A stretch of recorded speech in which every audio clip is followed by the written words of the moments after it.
Hello and welcome to today's webinar. My name is Amanda Susahai and I would like to thank you all for joining this presentation and discussion on delivering a better customer experience for greater customer lifetime value. Today's presentation and demo will cover how you can use interactive big data to gain real-time intelligence, connect with customers in new ways, and deliver greater value through stronger relationships and more compelling content and services. Today's speaker is Stephen Knowles, CTO of NGDATA. We're looking forward to an interactive session and encourage you to submit your questions via the chat window at any time during the presentation. Stephen will answer your questions during the Q&A session, and we will follow up via email on any questions that Stephen was unable to respond to during today's session. This webcast is being recorded and will also be available on the NGDATA website shortly. You may also want to request a copy of the slides by sending a message via the chat to the presenter. And now I'd like to turn over the floor to Stephen. Thank you, Amanda, and good morning, good afternoon, everybody. Very happy to have you here at our media webinar, where we're going to talk about becoming more customer-centric as a media company, and also provide you with a number of very concrete use cases in how you can apply our technology to be a more customer-centric company. But before we get there, there's a few charts and slides that I wanted to show you, more specifically the things that you've probably already been seen, but where there's a different story to be told behind. As we all know, our customers, media consumers have been adopting technology at a much higher rate, accelerating over the years. It took them some time to get from television to desktop computers, and then there was the internet. And then I think that the main important part that you have to take away here is not so much, okay, yeah, this new technology being introduced. It's more the greediness and the volatility in which that customers adopt these new technologies, and the importance for you as a media company to be present on these platforms and to actually make the platform experience for your consumers as relevant as possible. Hopefully some of you have downloaded a copy of the New York Times Innovation Report, which was leaked on the internet a while ago, where one of the remarkable facts was that while they are very great at journalism and creating great content, sometimes it is their competitors who are actually getting the most benefit from the content that the New York Times is producing, because those competitors have a better platform strategy, find more approachable channels to reach out to their consumers, to their readership, and basically the New York Times found out that innovation is now much more on getting a best possible customer experience, rather than being very new and creative on the content side of things. So as media companies, we are obliged to make sure that we adopt this new technology and these new platforms as fast as possible, but also adopt them in such a way that they become very relevant to our readers. Another thing is that obviously with the growth of mobile and tablet computing, you see that over time, and it won't take us that long anymore, what is currently being considered as being a main platform for our users or customers to interact with us, being the personal computer, you see that it's being dwarfed by those mobile platforms. But you see that computers are still being used alongside smartphones, alongside tablets, which means that more and more customers will be engaging and interacting with you as a media company across multi-channels, multiple devices, multiple channels that will be used and which we should listen from to understand what are their interests, what is it that they're reading, what is it actually that is generating the most traffic to our websites. And the point there is that with this rise of new additional platforms, the opportunity is increasing to gather a lot of customer data, which is obviously a great thing. On the other hand, it is also very important to make sure that people are treated in a very personable way.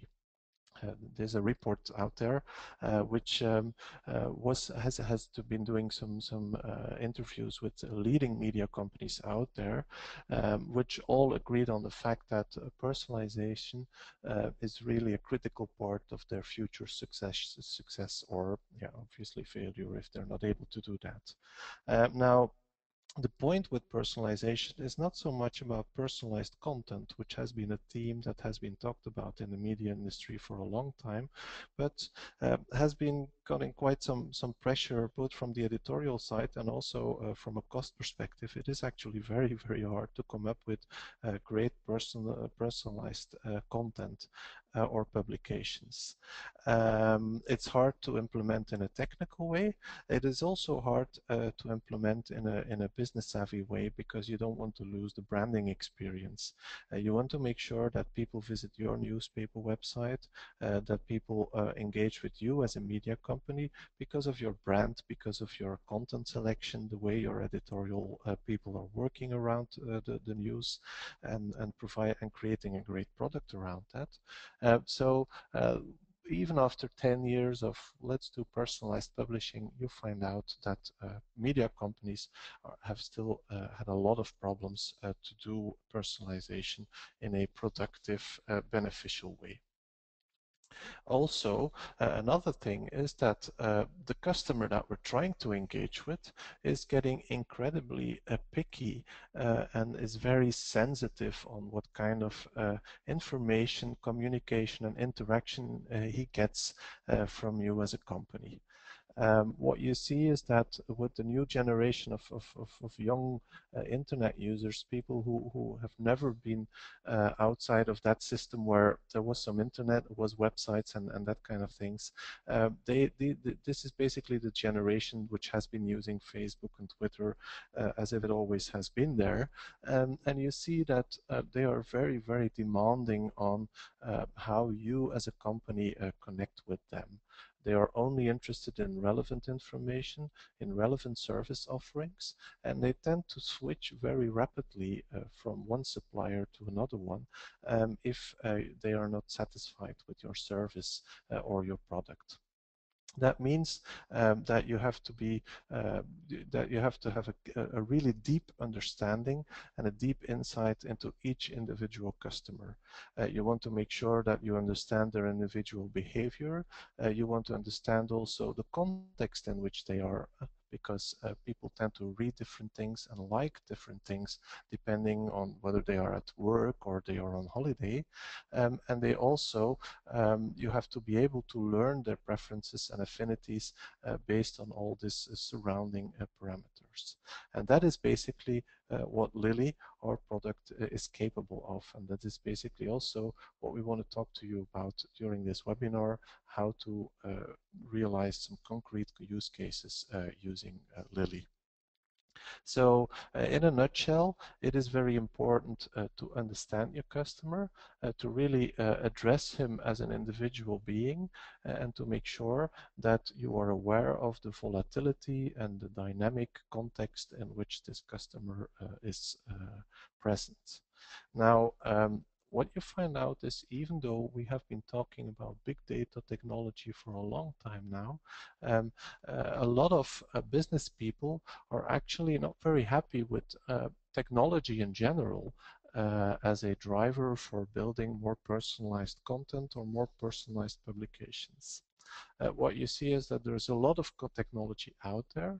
We all have data warehouses, CRM systems. We have operations to build websites to make sure that we follow up on the traffic on the websites, subscription management systems and all that. But when it comes down to making use of the data that is being generated by all these different systems to do more proficient marketing, marketing, and to basically build a better customer experience in general, a lot of business users and a lot of marketeers are unhappy with how IT as a service component in their organization is actually able to address their concerns or come up with good solutions for them. We are still in that phase where a lot of silo-based applications are being built. Solutions are out there. There's a different platform for building the newspaper on paper, the newspaper online. There's another platform there to make sure that it looks great on tablet. All of these things generate traffic and generate data on readership, on subscriptions and churn. But a lot of it has not been consolidated into a data system about your customers that makes it actually easy for you as a marketeer to use that information to know your customer better and to provide them with a better service. So what we ultimately end up with then is this kind of horrific situation where the typical Facebook user or Google customer doesn't really like what he sees. Just to imagine, a lot of people of you are probably Google user yourself, and you find out that most of the time, like a product like Google Now, it comes up with very relevant information in context for where you are at or what time of the day it is. It reads your email to find out when you're going to go taking a flight, going to the airport, and comes up with traffic report for your road to the airport, that kind of things. So it's a very fluid interaction experience that you have. While as here what we're saying is basically there's a lot of silo applications out there. We have an application which is capable of tracking social interactions and social data. There's a platform which is focusing on actually pushing out the content, serving up your newspaper or your media out to your customers. There's a whole channel around marketing and marketing campaigns, and you have obviously also the people on the service desk side. Now what you see is all of these are very eager and willing to come up with great offers for that customer, but there's a whole gap in actually making that into a cohesive experience for that customer. It's as if all products and all channels are pushing offers or information to the customer, and he's basically going to be overwhelmed with information which might or might not be interesting for him, but which will not be the same or be synchronized across different channels. He will get emails, he will get paper on the snail mail kind of thing. He might get some specific mobile message, and all of that will probably not be integrated as much as it should be. So ultimately, he or she will end up sitting there with, okay, this company wants to interact with me, but there is no integration. Where what is happening here is actually more damaging than it does good. We are all looking for that kind of environment where we as marketeers are able to answer some really tough questions. And they might sound very bland, but if you think about how you are as an organization are trying to address these issues at this point, they prove to be very, very hard. When we get to talk to customers, when we are working through workshops with them, we see that they've been spending a lot of money and a lot of time and a lot of infrastructure and software on building solutions, but are still not able for that top 100 of customers to say, okay, what is the product that they will be interested in? I'm launching a new product, I'm launching a new subscription for my newspaper, for my IPTV offering. Who should be the top 100, top 500 customers who are the most likely to buy this product and to become great product brand ambassadors for it. It's the kind of questions which in a classical organization at this point, without having a comprehensive view on all the individual customers, proves to be mini projects on their own. It's always starting with gathering all the data from operational systems, from subscription management systems, and so on and so forth, building a model out of it, doing some campaign around it, recuperating the feedback from it, but it's all very manual, very labor intensive. So what we want with Lily to provide you with is a tool, an environment allowing you to answer these 4 simple questions, because they are not so simple to answer. Making sure that for each and every individual customer, you know in advance what would be the top 3 products that you should be recommending him, because he's likely to buy them. And what is the preferred service channel that I should be using to connect with my customer, not only the channel but also the time of the day, or whether it's the weekdays or the weekend that he's more reachable and more approachable with certain offers or certain interactions from your side. And obviously also something that as we work for a lot of subscription-based industries, we find out that one of the key challenges there is to fight churn, to make sure that people don't run away. And you want to make sure that you're not overspending on trying to keep a dead patient awake. You want to make sure that you keep the patient with you and you start nurturing him and taking care of him when he's starting to feel unhappy, but not when it is too late. So being able to identify those people who are most likely to go away and work with them in due time, not when it's too late, is obviously also one of these questions which are really, really hard to answer. Ultimately, I think what we see with our customers is that they are transforming into becoming a fully customer-centric organization, and that proves to be not so evident as it sounds. It proves to be really mandatory to work throughout your organization, both on the customer service side, on the marketing side, but also on the IT side, to work with a really customer-centric view. If you have multiple channels that are able to reach out to your customer, each with their own offers, make sure that all of that is funneled to, is brought into a system which has this comprehensive view on, okay, who wants to reach out to that customer, how much marketing pressure has he already experienced, how many offers has this person been seeing over the past few weeks or past few months, but actually also making sure that it's not so much the organization which is pushing the offers or the information to the customer. It's actually the offers which are there, pre-selected, pre-organized on an individual customer level basis, and they are ready for when the customer chooses the point in time, the context to reach out and to talk and to interact with you. So it's much more a pull affair, where the customer is pooling relevant offers and relevant information and relevant content from you, rather than you trying to push all of your information into his or her face.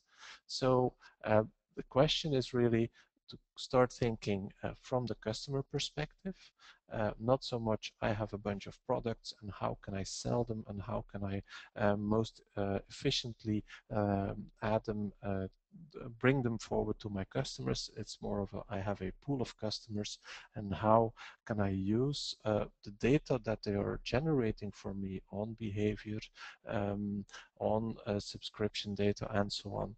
How can I use that data to have a very good view on them, so to make sure that I know what they value most of it.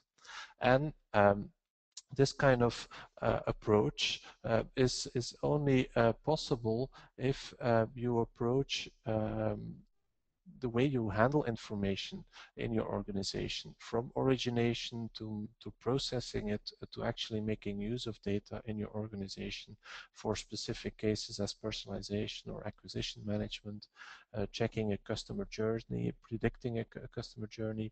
If you start working on that kind of information by pre-organizing it on a customer-centric view.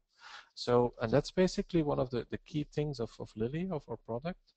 We start with all of the available data in the organization. we're not replacing any kind of system out there because it can run alongside operational systems. And we try to listen to all of these different sources. So that means that obviously we need to make sure that we can work with a whole lot of different sources. And I think there are two key different sources out there. There's information which on the low level, we call it interactions. It's the click streams, it's the payment data, it's low level data, it's location data, for instance, that kind of information, which is available in very, very large amounts, and which ultimately is also often the cause of not being able to process this kind of data if you're working with classic technology. And that's why with Lily, we go for a full big data technology stack.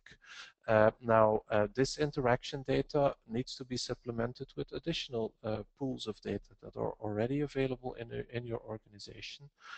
Information on which customer has what subscription, information on service desk and interactions, as people who've been calling our help desk with complaints about their digital newspaper subscription, and so on and so forth. So you need to be able to work with a very mixed set of data, structured data as much as unstructured data, and then you need to be able to pull information out of that pool of data in a organized way, not falling into the trap of doing little mini projects or larger projects for each different application that you want to do supported by your data pool. So you want to make sure that you load your data as efficiently as possible into a solution, and then being able to get from that solution immediately some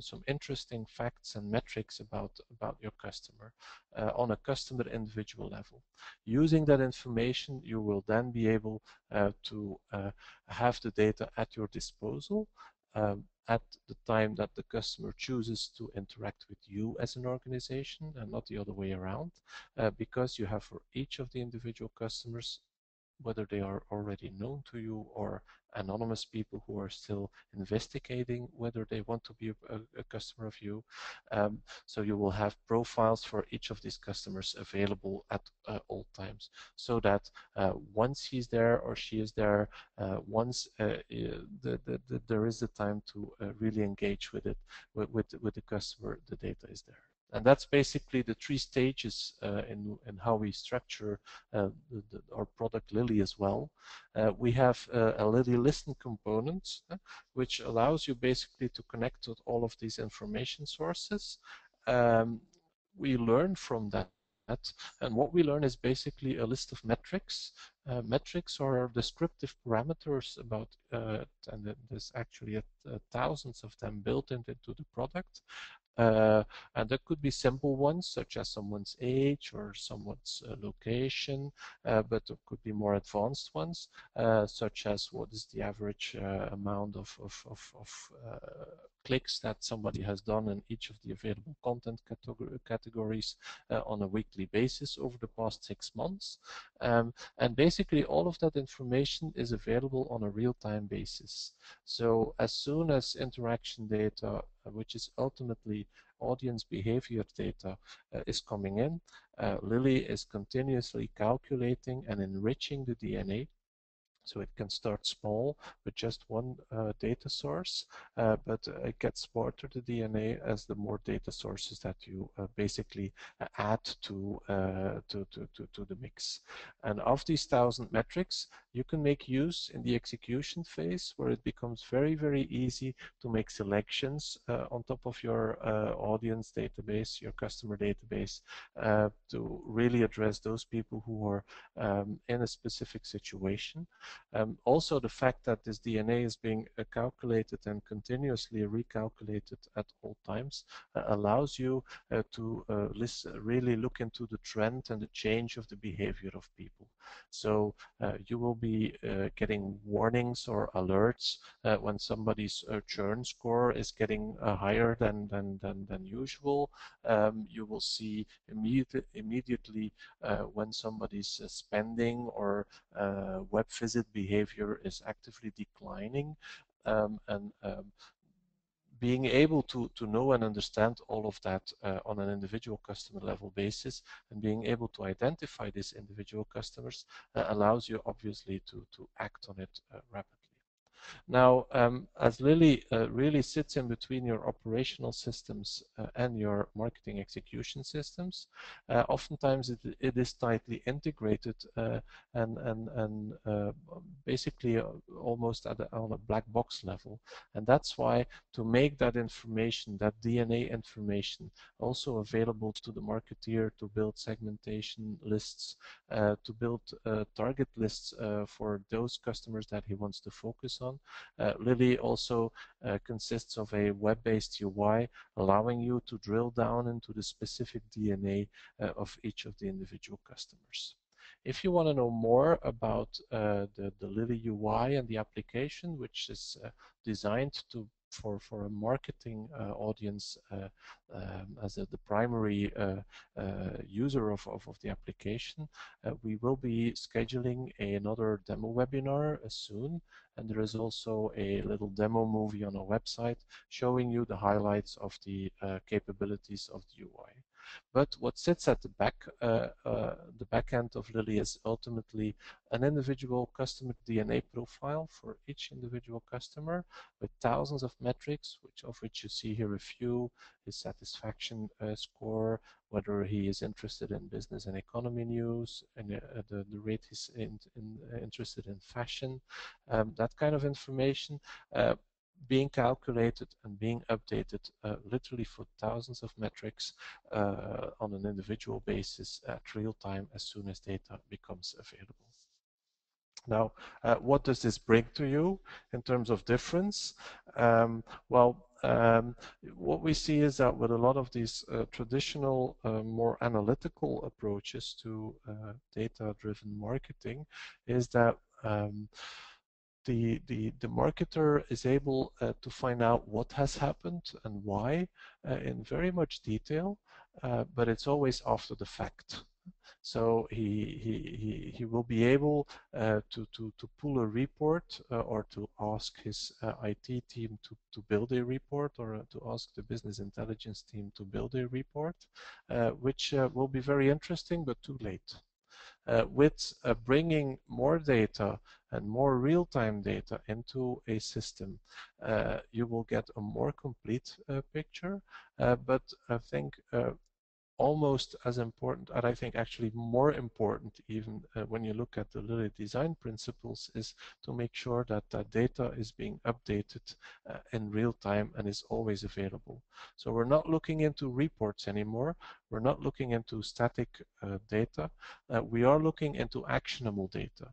One of the key ideas behind Lily is to make marketing data information that is driving your marketing campaigns and your marketing execution in general, that all of that data is pre-organized on a customer level and is updated as soon as possible, as fast as possible, to make sure that it becomes a predictive platform, that it is capable of defining who is going or predicting who is going to walk away, who is going to be an interesting customer to work with. We have built a very nice project around acquisition with one of our customers, being able to get more precise acquisition scores for each of the individual anonymous profiles on which they find on their websites. There's a quote there of one of our customers who basically says, well, yeah, okay, this traditional BI environment, it gives the information, it is there, but it's going to be too late, and it's going to be based on outdated data. If you look at the core values or the real unique aspects of the Lily DNA, well, I think, first of all, it is really important to understand that by processing more data and doing it faster, we can actually supplement the current BI solutions rather than replace them. And that's very much our idea, is that these systems serve their purposes. They have much more reporting capabilities. Oftentimes they have much deeper visualization capabilities. What we focus on is learning from real-time behavior and being able to supplement, to complement, and to augment basically a profile, making it very rich so that basically you can start building solutions out there which you probably don't know about yet. But being with this very sophisticated individual's customer profile, you can really engage your customers in a very specific and targeted way. Another thing is that we want the scores of the metrics that are available in Lily to be objective. You don't want different departments in your organization to be discussing with each other what is actually the churn score, because each organization has their own way to calculate that, or to simple things like revenue or turnover, to make sure that you have an ARPU score for each individual customer in a predefined, agreed upon way available, regardless of whose department that customer is working with. Also important is that the customer DNA get richer over time, and that each metric is tracked over time as well. That means that you can really find out what the trends and the changes in behavior. It's not just a signal, it's actually a signal with an evolution, so that you will find out at some point that somebody's readership is dropping, his interest is starting to disappear, and you will find it out at the point of time where you could still do something about it rather than being too late about it. Adding on to that, we have built a sophisticated machine learning framework, which allows you to automatically get per customer preferences for your products or product categories. And also that is obviously being fed and kept up to date in real time, so that it's ready basically when your customer is ready for you. Now, let's look at some concrete use cases for media, of course. First of all, there's a whole lot of different use cases that somebody could be able to work with Lily on in media in general. But I think taking a step back, it's really important to understand that Lily really has been designed with the subscription-based businesses and industries out there. Basically, we are focusing on our users, our customers. They have a long relationship with their customers, or try to have a long relationship with their customers. So they have to make sure that they are able to attract the right kind of customers, that they want to make sure that they keep that customer that customer for as long as possible, and want to make sure that they manage at all times the risk of their customers walking away. So how could you do that? Well, there are use cases around acquisition, making sure that you get the right customers in, use cases around managing the customer experience in general. And that doesn't mean a lot of personalization. That just also means making sure that when you make a suggestion for some kind of new service offering or product offering, that it is relevant, that you're sending the right kind of offer to the right person, that you're not sending an ad for a newspaper subscription to somebody who is already subscribed to that newspaper, or a magazine to somebody who is already to that magazine.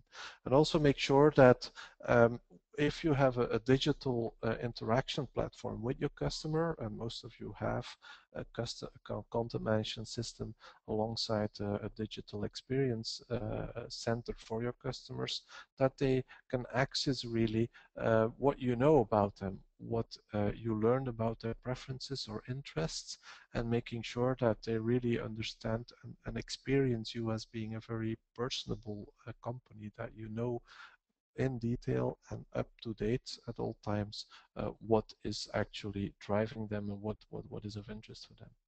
There is obviously cases to think of that you're going to recommend a new or new services or content to them on a personalized way, and that works really nice. But the end goal is to make sure that the people have such a great experience, are being interacted with a really personable service that they will get, they become your brand ambassadors in general.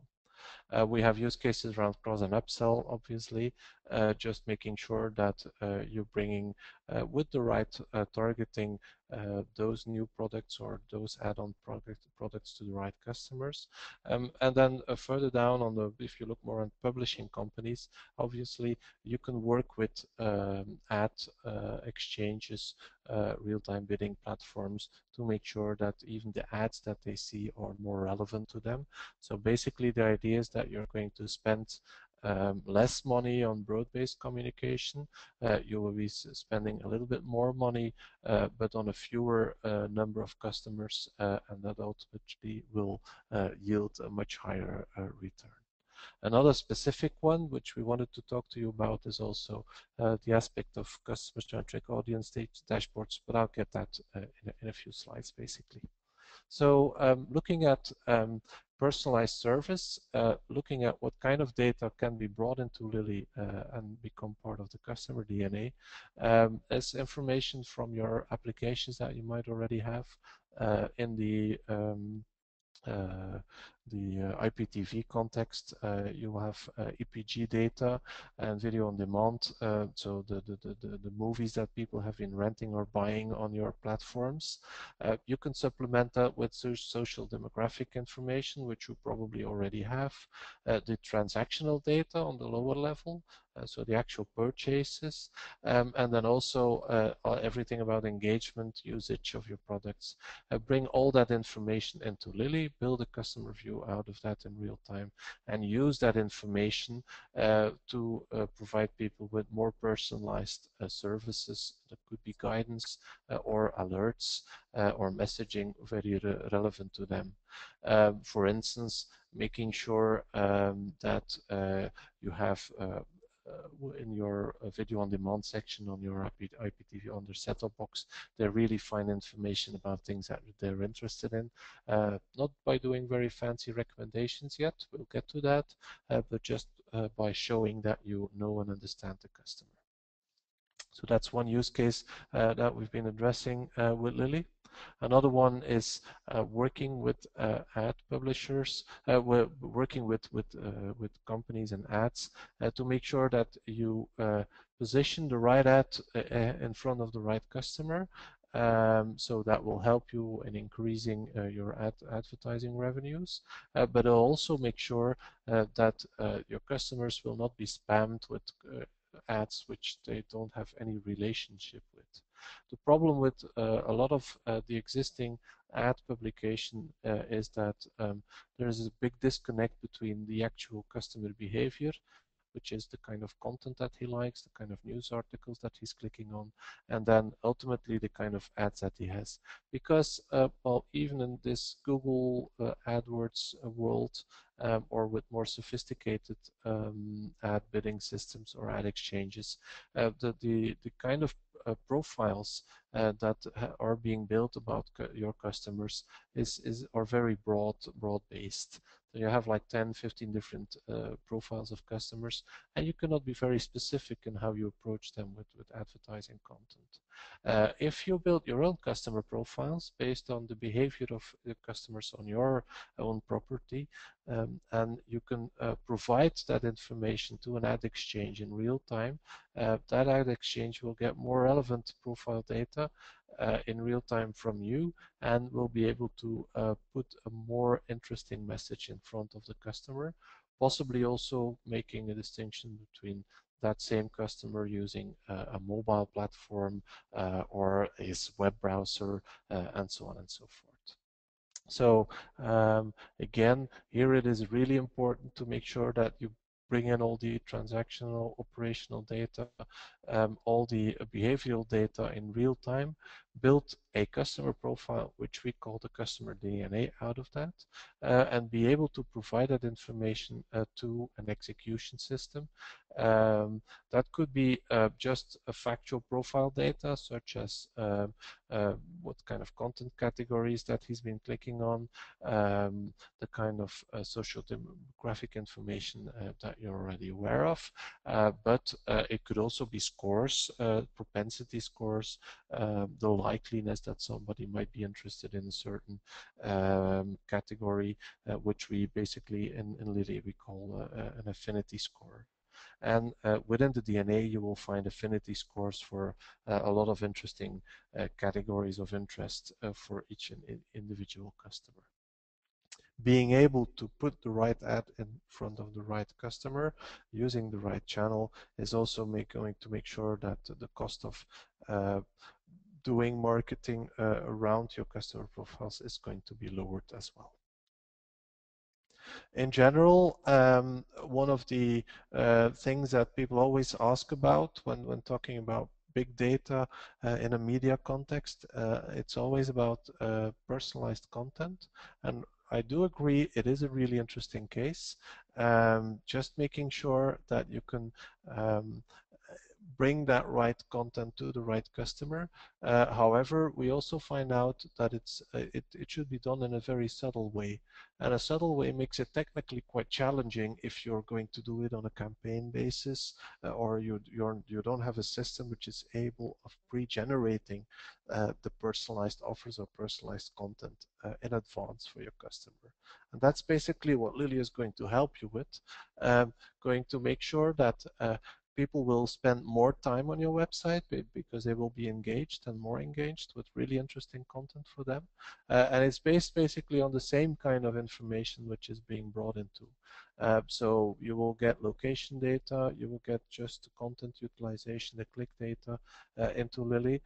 You will get information from web shops if you have any on your website, and that all of that information basically will be compiled into this customer's contextual omnichannel preferences. So it's not so much only about this is the kind of articles that a customer is going to read or going to be interested in.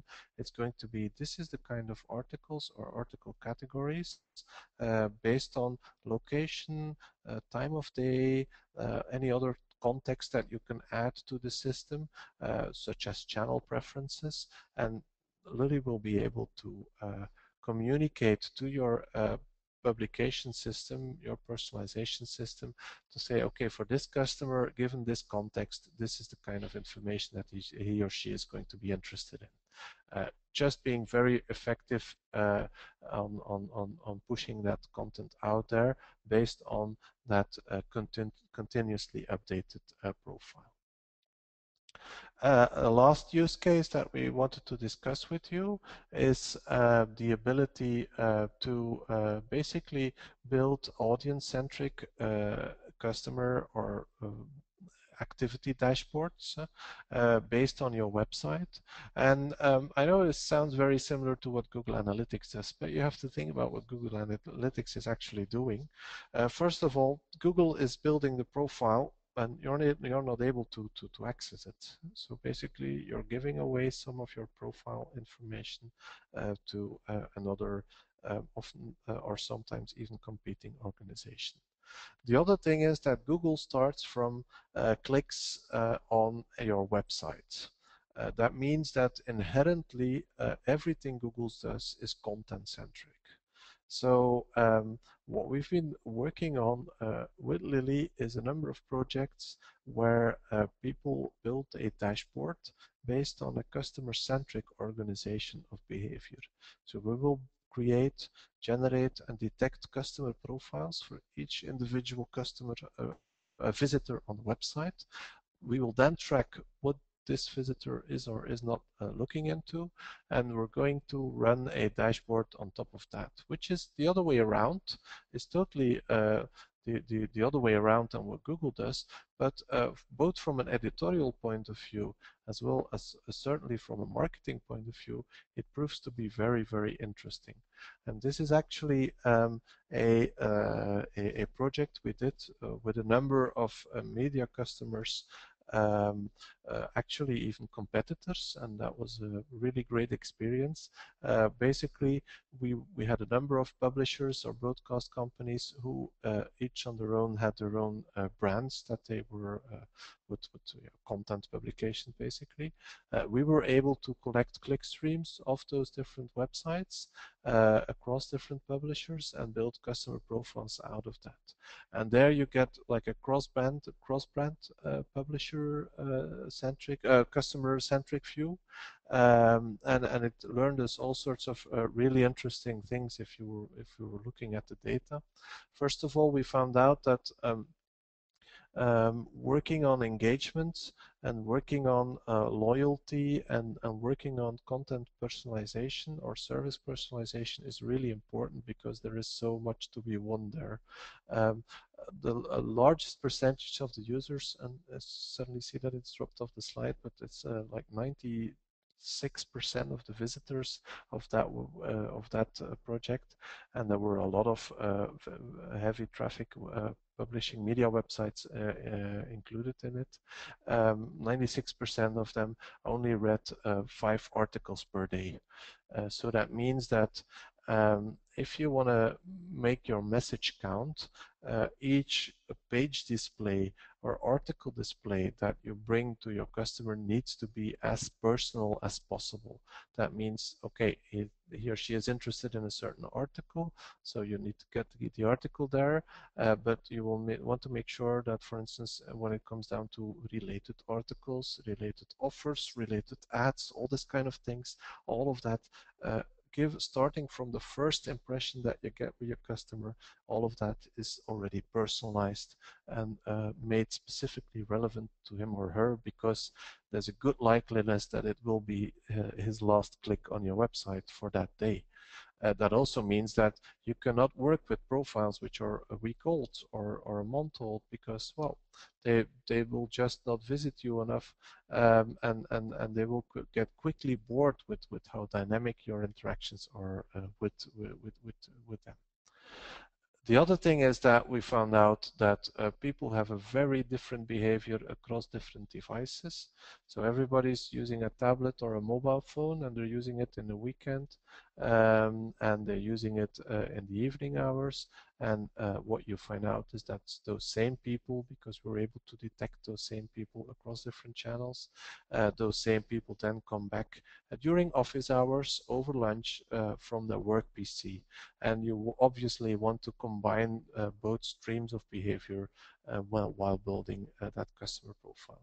And another important observation that we made was is that while everybody is moving quite rapidly into using social media as a platform for pulling people into your content pool and your content offering, what you'll find out is that that effectively this is happening if you're having an active presence on Facebook or Twitter.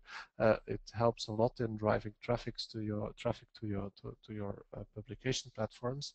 However, they will all skip the homepage. They will never see the homepage. So again, here it becomes important that not only the homepage is personalized, and quite often you'll see that people don't don't like to do that, personalizing the homepage. They want to have a certain image or brand with the customer.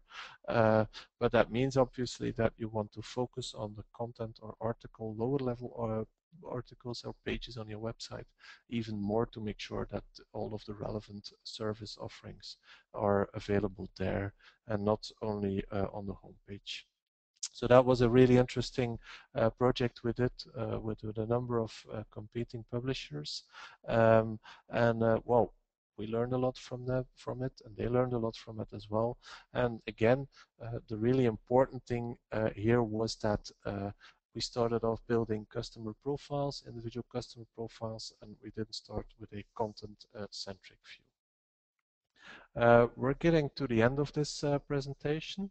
What I think is really important to understand is that while using Lily to work on specific challenges in your organization, being it media or other industries as well, it is really important that you're able to get more of your data, get more data into a customer experience management platform, because it's in the individual behavior and the individual context and ever-changing behavior that sets the real possibility for personalization. You'll also find out the moment that you're talking about context, you are required to work in real time or to work fast with data. And then ultimately, if you have these rich customer profiles, you will be able to come up with really interesting insights, which might hide the ultimate service offering that your customers are asking for. And that's ultimately what we want to focus on with Lily. We are there to be your customer-centric data platform, pulling in data from any system out there in your organization or outside of your organization, and making sure that you have that actionable customer DNA available for all of your applications at all times, because you want to be ready with your data when your customer is basically ready with you. That being said, I'll hand it over back to Amanda for any questions that have been asked during this webinar. Thank you. Thank you very much, Stephen. We actually do have quite a few questions, and I've picked a few of them to go over. The first one, can you please explain what are the data sources that you can use with Lily for personalizing content recommendations? Okay, so yeah, basically, I think one of the key sources there is content consumption. It's no surprise there. We are interested in building a combination of sources that are able to create a very detailed profile of a customer. And I think the two key sources are interaction data or customer click behavior. So for that, we have the Lily usage tracking service, which is a very easy to install JavaScript-based tracker on the website. And the interesting is obviously that that's kind of like considered sometimes to be external data. We can then augment and supplement and add to that all the internal data that you have already. The kind of subscriptions that the person has with you, the kind of service complaints that he had, or the certain preferences on interaction channels that you had. So the big benefit of Lily there is not so much each individual source, but the fact that we're bringing together all these sources into one profile that allows you to do very specific content recommendations. Okay. Our next question is actually related to Google Analytics. I know that you briefly touched on this, Stephen, but I think this question is just asking for a little bit more clarity on how Lily's web tracking compares to Google Analytics. Okay, yes, yeah, I did mention a bit about that. So just to clarify, we have customers who run both they just present a totally different view on the same reality. The reality is that it's people who click on your website, and I think the business reality is you want to learn about those people. It's interesting to know how busy your website is, and that's the kind of information that you will easily get from Google Analytics. You'll get the busy pages, the not so busy pages, all that kind of information. You will be able to see nice figures over time. What we are focusing on, however, is translating that customer behavior into a long-lasting behavioral profile. So you will also see for each individual customer what is his interest in certain categories over time. Is it different between the week and the weekend, work and holiday? And you can only get there by not just listening off the website interactions or clickstream, which is something that we do and is part of the Lily usage tracking service, but actually supplementing that information with more static CRM data, which is already available in the organization, and builds a more complete 360-degree view of the customer, where there's simply more to be learned about the customer. The more you know about them, then the easier it will actually be to get some valuable stuff out in front of him. Okay, great, thank you. And we're actually getting very close to the end of the session, but I'd like to go ahead and ask you one more question here from one of our listeners. Can you explain how Lily supports big data, and also what technology is being used? Oh, sure. Yes. We don't talk a lot about technology in this in this webinar, but that's basically on purpose. But I think a lot of the things that you've heard, there's like two main themes there. As big data, it's a lot of different sources of data, and it's structured and unstructured data. And then the other aspect is real time. For that, we use Hadoop and HBase. So it's familiar components for those who have already some knowledge about the big data ecosystem. Basically, Lily runs as a big data designed application on top of Hadoop and HBase. So that means that it scales really well with a large amount of data. It's able to ingest in a streaming way continuous evolving data sources, and it tracks the profiles, the customer DNA over time, over long periods of time, with trends and acceleration prediction, using those technology components. So it's Hadoop, HBase, and then obviously some magic sauce as well that we have inside the Lily offering. It's also very easy to scale it out just by adding additional Lily nodes. You will get increased data storage capacity as well as data processing capacity. Thank you very much, Stephen. Well, that concludes our presentation today. I'd like to thank Stephen from NGDATA, and I'd like to thank you all for attending.